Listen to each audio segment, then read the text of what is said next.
Hello everyone, আসসালামু আলাইকুম। ঠিক আমি এই মুহূর্তে দাঁড়িয়ে আছি সিঙ্গাপুরের সবচেয়ে যে আইকনিক প্লেস যেটা মারলেয়ন বলে সেটার সামনে।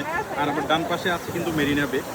তো আমি অল্প একটু আজকের এই প্লেস সম্পর্কে একটু তথ্য ইনফরমেশন যেটা আছে সেটা দিয়ে দিই। তো আমি যেখানে দাঁড়িয়ে আছি এই ইনফরমেশন সম্পর্কে আপনাদেরকে একটু বলি। এই মারলেয়নটার আসলে নামটা বোঝায় হচ্ছে সিংহের মাথা, আবার নিচের অংশটা বোঝায় যে মাছের বডিটা। এটা রিপ্রেজেন্ট করে হচ্ছে যে সিংহের মাথা যেটা সেটা বর্তমান সিঙ্গাপুরকে রিপ্রেজেন্ট করে, এবং পুরা যে মাছের স্ট্রাকচারটা বোঝায় এটা আসলে রিপ্রেজেন্ট করে যে সিঙ্গাপুর কিন্তু এক সময়, বেশি দিন আগের কথা না, আজ থেকে 30-40 বছর আগে সিঙ্গাপুর কিন্তু একটা মৎস্যজীবী গ্রাম ছিল, যেখানে যার মূল কাজ ছিল মাছ ধরা এই গ্রামের কাজ।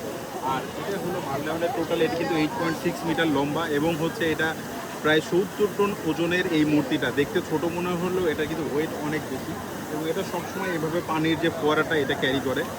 আর আমার ডান পাশে যে হোটেলটা আছে মেরিনা বে, এটা কিন্তু পৃথিবীর অন্যতম একটা 7 স্টার হোটেলের, এটা ওয়ান অফ দ্য, বলা যায় এক কথায় যে দুবাইতে যে ধরনের 7 স্টার হোটেল আছে খুব ব্যয়বহুল, এবং এই সিঙ্গাপুর হোটেলটাও কিন্তু ঠিক এইরকম মেরিনা বেটা। এটা টোটাল 55 তলার 3টা বিল্ডিংয়ের স্ট্রাকচার আছে, 55 তলা, এবং টোটাল হোটেল আছে প্রায় 1850টা রুম আছে।